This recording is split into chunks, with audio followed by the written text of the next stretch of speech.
Bonsoir mesdames et messieurs et bienvenue dans ce journal. Célébration ce mercredi 15 juin 2016 des festivités marquant le mois de l'enfant à la blouson de Kaloum. Organisée par le département de l'action sociale, la cérémonie vise à faire des plaidoyers en faveur des enfants victimes de violences. La mobilisation a été dans domaines notamment du tourisme et de l'hôtellerie. Mamadi Youla, compte rendu Diao Bachir.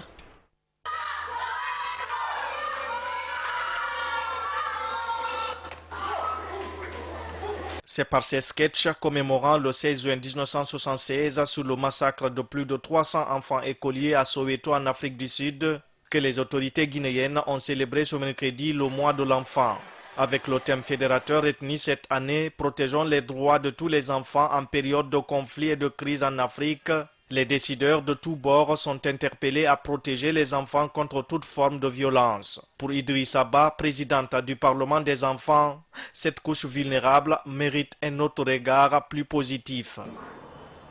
Je profite du haut de cette tribune pour attirer l'attention de toutes les composantes de la société civile, à savoir les familles, les éducateurs, les services de sécurité, les religieux, les autorités judiciaires et autres sur cette situation de violation grave de nos droits et par la même occasion les inviter à regarder en face la problématique de viol dont nous sommes malheureusement victimes aujourd'hui. Pour la représentante de l'UNICEF en Guinée, Guylaine Frédéric, les institutions en charge de la protection de l'enfance doivent être soutenues pour atteindre l'objectif, celui qui consiste à mettre fin aux violences faites aux enfants. Nous sollicitons l'appui de tous les ministères concernés et nous présentons nos félicitations à la ministre de l'Action sociale et à tout le gouvernement pour les actions déjà prises, mais pour les actions qui seront à venir pour permettre le renforcement de la réponse aux violences à l'encontre des enfants. Quant à la ministre de l'Action sociale, Sanaba Kaba, elle interpelle tous les acteurs impliqués en faveur des enfants guinéens de l'Afrique.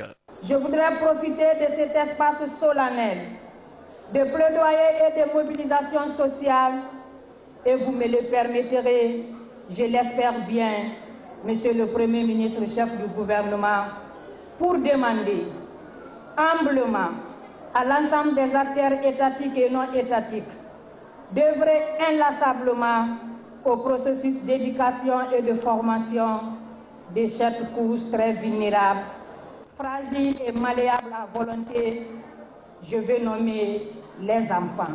La clôture des festivités en faveur des enfants est prévue le 31 juin à Pita, dans la région du Fouta. Et puis le Premier ministre, chef de gouvernement, conscient de la nécessité de préserver la vie des enfants qui, selon lui, gage de tout développement, exhorte tout le monde à œuvrer pour l'épanouissement de cette couche vulnérable. Mamadi Youla est au micro de Diao Bachir. Le 16 juin commémore le massacre des écoliers noirs de Soweto, en Afrique du Sud, descendus dans la rue pour protester contre une éducation inspirée de l'apartheid.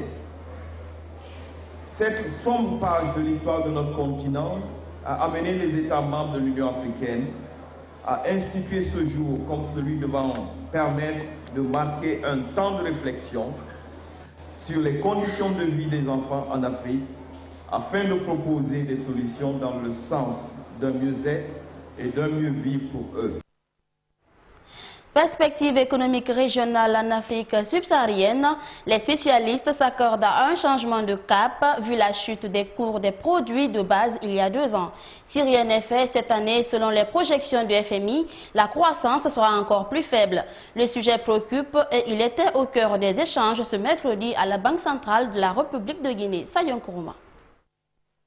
Depuis 2014, l'économie mondiale est en baisse et l'Afrique subsaharienne n'est pas en reste. L'activité économique dans cette région a nettement ralenti et varie d'un pays à l'autre. La croissance est tombée de 3,5% en 2015, soit le niveau le plus bas depuis une quinzaine d'années, et devrait continuer à baisser cette année pour s'établir à 3%. Pour le conférencier José Suleiman du FMI, Plusieurs facteurs expliquent cette diminution de la croissance. Une idée aussi partagée par le gouverneur de la BCRG. La crise sanitaire en Afrique de l'Ouest, notamment dans les 3 pays, la Guinée, la Sierra Leone et le Libéria, mais aussi des impératifs de sécurité auxquels un certain nombre de pays font face avec le développement du terrorisme. Donc, malgré toute cette situation en apparence défavorable, quelles mesures de politique économique, financière et monétaire il faut mettre en œuvre pour que la croissance puisse repartir et que la tendance soit définitivement inversée pour reprendre en quelque sorte le mouvement de marche en avant que notre économie a connu, que l'économie de la zone a connu ces dernières années. Donc voilà un ensemble de problématiques dont nous avons discuté. Et ces mesures concernaient aussi bien les politiques fiscales et budgétaires au sens strict, en ce qui peut concerner la rationalisation des dépenses. Le tableau de bord étant sombre, il faut donc un changement de cap décisif. Pour atténuer les conséquences de ce choc économique, la redynamisation des secteurs porteurs de croissance est nécessaire. Il faut compter sur les ressources, la mobilisation des ressources intérieures. D'abord, dans un contexte de rareté des ressources extérieures, il faut mettre l'accent sur les ressources intérieures et l'expérience nous prouve qu'il y a du potentiel dans ce domaine-là qu'il faut explorer. Il y a tout ce qui peut consister en fraude ou évasion fiscale au sens strict ou au sens large qu'il faut revisiter pour essayer de faire en sorte que nous puissions disposer de ressources de sorte à financer notre développement. C'est vrai, on ne peut pas mettre la croix sur l'endettement extérieur, sur les interventions extérieures, pour autant que cela est possible, mais dans tous les cas, mobiliser les recettes, rationaliser les dépenses, c'est ce qui ressort le plus de ce que le conférencier a dit, et je crois que c'est des aptitudes classiques, des comportements vertueux auxquels il faut venir, auxquels il faut revenir si tant est qu'à un moment donné, il y a eu tentation de les quitter. Le représentant résident du FMI en Guinée n'a pas manqué de recommandations aux pays subsahariens. Pour cet économiste, il faut mettre des cadres juridiques et institutions solides afin de promouvoir une bonne gouvernance d'entreprise. Aussi, adopter un cadre réglementaire facilitant une inclusion financière plus large pour soutenir la concurrence bancaire. Et puis, les victimes de la BADAM, la Banque africaine pour le développement agricole et minier, peuvent toujours compter sur les autorités guinéennes quant au paiement de leurs dûs. Le gouverneur de la BCRG rassure que le processus va reprendre après avoir été perturbé par certains disposants, indique Lucien Nabé. Ses propos au micro de Sayon Kourma. La BADAM est une préoccupation pour nous tous. Le gouvernement a pris cette question à bras le corps. Le gouvernement avait déjà fait dans le cadre du budget 2013 des prévisions suffisantes pour essayer de désintéresser les déposants de la BADAM. Et d'ailleurs, je peux vous dire qu'en 2015, il y a eu un montant de plus de 3 milliards qui ont été prévus pour que, progressivement, on procéda au remboursement d'abord des déposants qui ont les plus faibles dépôts, ensuite, progressivement, on montait aux autres.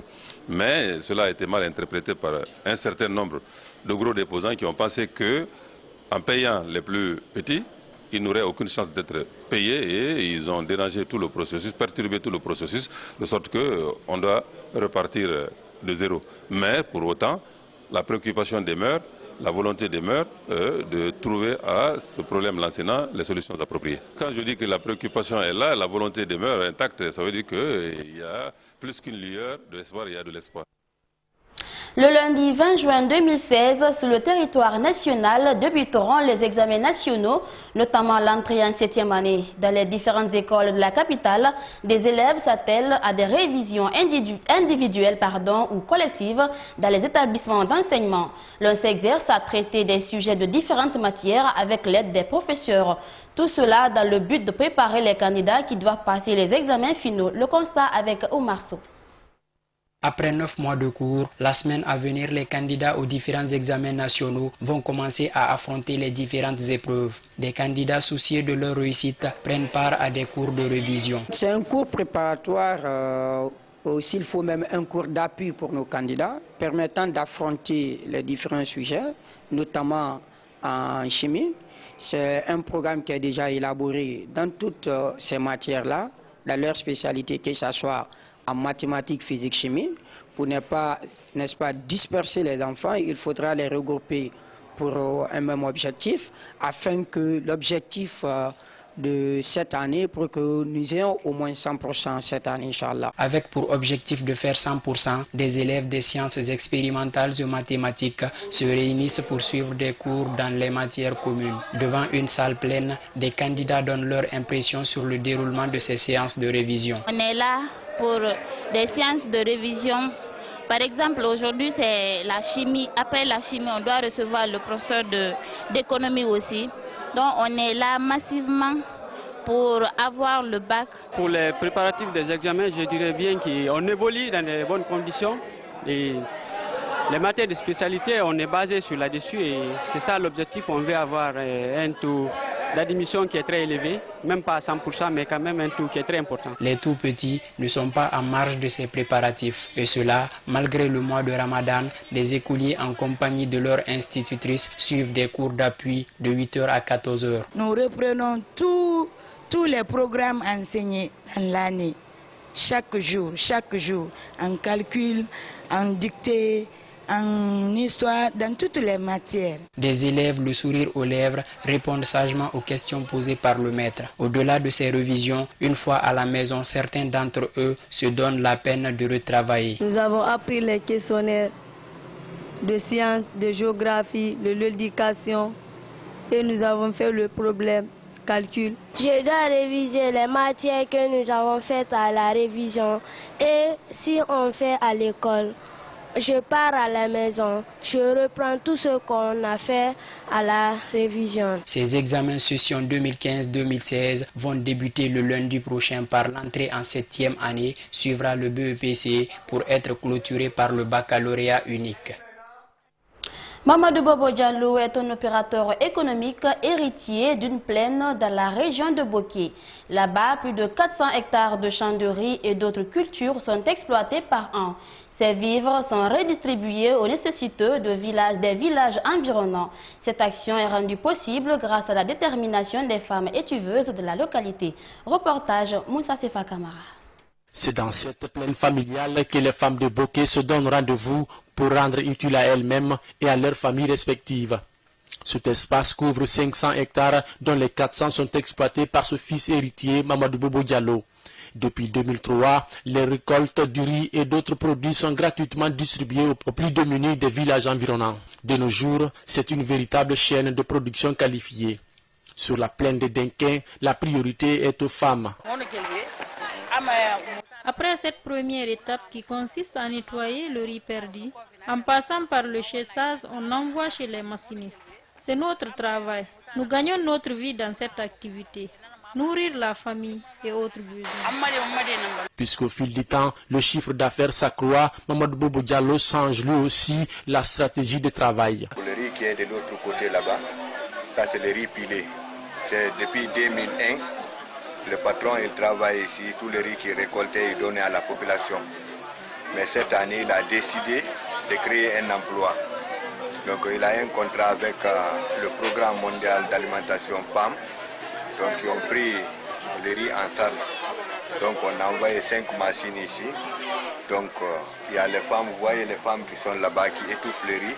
Dans ce périmètre cultivable, il n'y a pas que la culture du riz. D'autres variétés y sont développées aussi. On a aussi, comment dirais-je, des légumes de 6 hectares éparpillés à la pomme de terre, le piment, l'aubergine, la tomate, un peu de tout. Et 13 hectares d'arbres fruitiers. Grâce à la mobilisation des villageois et la volonté manifeste de Mamadou Bobo Diallo, cette coopérative est devenue à date une chaîne de valeur de production à l'échelle nationale. Les citoyens de l'Abiko, localité située à Diontoun dans la préfecture de l'Eilouma, demandent de l'aide pour l'amélioration de leurs conditions sanitaires. Le point de santé dont ils disposent ne possède qu'un seul agent communautaire qui manque de matériel de travail et de médicaments pour leur assurer un bon traitement. La situation est difficile et les regards restent tournés vers les autorités. Le grand format de Kadet Korkadialo. Adama Diallo, c'est elle qui depuis 5 ans s'active pour aider les citoyens du district de l'Abiko à recouvrer leur santé. Cette femme, la trentaine, parcourt tous les jours sur sa moto 12 km pour allier le poste de santé où elle sert. La route est longue, délabrée et parfois dangereuse. Mais cela ne décourage pas cet agent communautaire. J'ai peur parce que la route n'est pas bonne. Vous êtes une fois tombé depuis que vous avez commencé? Oui, plusieurs fois, 5 fois même. Et vous vous êtes blessé? Oui, c'est un peu grave. Par exemple, vous avez vu les brûlures? Tu as vu? Parce que, par exemple, là où se trouve le poste de santé de l'Abico, c'est loin. Le Djountou, c'est loin à la baie. C'est pourquoi tous les jours, je viens travailler jusqu'à 19h ou bien jusqu'à 20h. Je rentre et je reviens à 7h. Les risques du trajet sont loin d'être le seul souci de Adamadian Diallo. Au point de santé de l'Abico, les problèmes ne finissent pas. Pour nous faire comprendre, une visite guidée est organisée. Première étape, la salle d'observation pour voir une patiente qui a eu des complications à l'accouchement. On s'occupe bien de nous. Moi, c'est la première fois que j'accouche là. Mais on ne m'a rien demandé. Dans la salle où ce nouveau-né vit avec sa mère depuis sa naissance, il y a 3 jours, le confort n'y est pourtant pas. J'ai mis les cartons là pour que les gens puissent passer la nuit, bien les gens puissent. C'est la communauté qui a fait ça. Tout ça, c'est la communauté. Si vous êtes surchargé par exemple avec 2 lits, vous faites comment?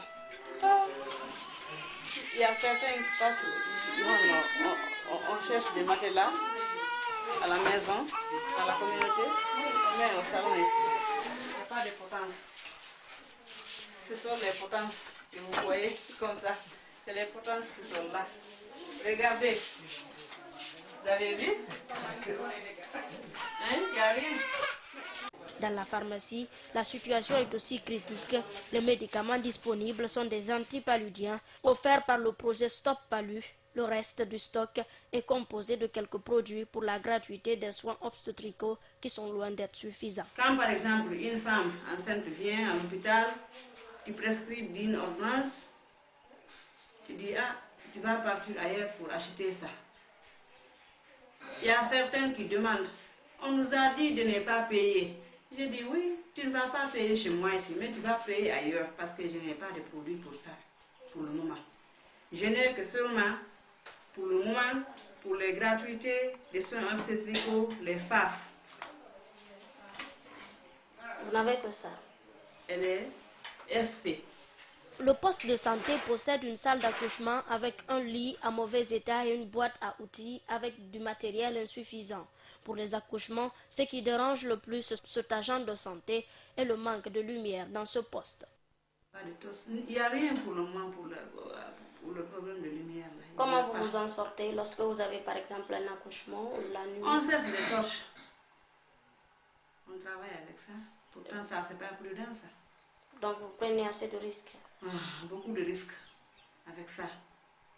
Parce qu'il y a beaucoup de maladies contagieuses, surtout dans la salle d'accouchement. Ça, il faut se protéger contre les infections. Et si tu n'as pas, par exemple, de matériel pour ça, comment tu te sauves toi-même d'abord avant de sauver quelqu'un? Même constat dans la salle de soins. Outils de travail et produits sanitaires sont rares. Pourtant, les accidents, le palu, les infections respiratoires et les complications pendant et après l'accouchement sont des situations difficiles que gère Adamadian Diallo. Les citoyens de l'Abico saluent les efforts fournis pour eux par cette femme, mais ils demandent un soutien pour améliorer les conditions de travail.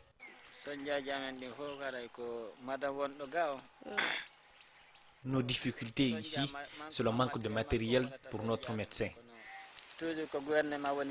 C'est l'État la force d'une nation. On lui demande ce qu'on ne peut pas avoir. On n'a pas les moyens. Les citoyens ne peuvent pas assurer tout le nécessaire pour un centre de santé. On n'a pas les moyens. On fait ce qu'on peut. Le reste, que l'État nous vienne en aide. C'est ce que nous demandons. L'autre souci dans ce point de santé, c'est le manque de personnel. Adamadian Diallo, pour combler le vide, se fait aider par une jeune femme du village qui a poussé ses études jusqu'en classe de 8e, avec aucune formation dans une école de santé. Le centre manque aussi de fosses adaptées pour l'incinération des déchets médicaux. Normalement, on ferme. On laisse par exemple un espace, un trou. c'est là-bas que tu vas mettre les déchets et tu fermes encore pour ne pas infecter et pour ne pas inspirer les gaz carboniques. Après 5 ans de service, Adamadjan Diallo n'est pas encore reconnu par l'État. Cette femme souhaite voir sa situation ainsi que les problèmes du poste de santé de l'Abiko réglés par les autorités guinéennes pour le bien-être de la population de l'Abiko. En Guinée, la mécanique automobile est l'un des métiers les plus pratiqués dans les rues que dans les centres professionnels. Malgré que ces mécaniciens parviennent à surmonter leurs besoins, selon certains parmi eux, les intempéries de la nature et le manque de matériel de travail freinent souvent leur activité. Saloum Kondé. À l'atelier mécanique Fantamadi au quartier Anta, dans la commune de Matoto, il est 15 heures. Sous un soleil de plomb, les activités tournent à fond. Pendant que certains mécaniciens sont regroupés autour d'un moteur, d'autres se consacrent dans la solitude au dépannage d'un taxi. Le tout coordonné par le chef de l'atelier Fantamadi. Mon secret est que j'ai maîtrisé la formation que mon maître m'a léguée. En plus, il y a la bénédiction. Sinon, je n'ai jamais fréquenté une école pour apprendre ce métier. J'ai toujours écouté mon maître. Il y a même des gens qui ont fréquenté les centres de formation professionnelle qui viennent apprendre ici.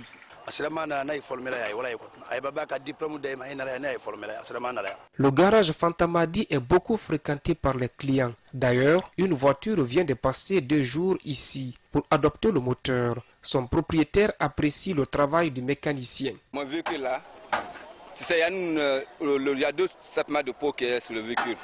Mais il y a certains tauliers, ils enlèvent le coqueteur, on modifie, il y a une pièce qui est dedans, c'est silencieux. Dès qu'ils enlèvent, ça booste le moteur. C'est pour ça qu'il y a beaucoup de véhicules en l'air là, le moteur ça ne marche pas. C'est un monsieur, il m'avait dit maintenant qu'il va assister un Mitsubishi moteur, qui peut adopter notre moteur quoi. Là il a assisté notre moteur pour mettre dans le véhicule là. Juste à côté, on entend des crépitements de feu. Et c'est un jeune homme habillé en multicolore qui mélange tranquillement le mastic pour retaper une voiture. Bon, j'ai en train de mélanger le mastic. Quand on retape le véhicule, après ça maintenant on mélange le mastic américain. On mettait ça d'abord, après on lave, après on passe le vernis, le mastic finissant avant la peinture. Mais ces mécaniciens sont souvent confrontés à un manque de matériel. Ce qui joue ici sur nous, c'est le manque de matériel. Des fois, il faut acheter des clés qui ne sont pas garanties pour faire le travail. Sinon, quand on commence le matin, nous terminons vers 16 heures. De nos jours, les mécaniciens de la rue ont tendance à se comparer aux professionnels, même si chez eux, les conditions de sécurité ne sont pas respectées.